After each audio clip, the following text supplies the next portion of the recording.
Hey guys, today I'm going to show you how to sync Notion with Apple Calendar. At first, you have to sign up in Notion to calendar.com and make sure you sign in with Notion and then allow access to your Notion database, anything that you want, maybe dashboard or planning vault, whatever you want to.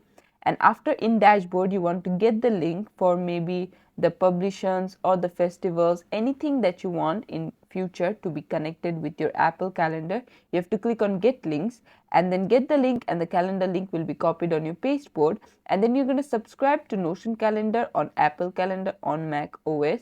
Just like go to calendar archive and select the third option, and from there you're going to paste the URL that you just copied in your pasteboard. And once you do it, your iCloud will be synced on your iOS automatically. And finally, you're going to subscribe to Notion Calendar on iOS Calendar, and there you go. This is how you can do it. Thanks for watching. Please leave a like and subscribe for more tutorials like this, and I'll see you guys in the next one.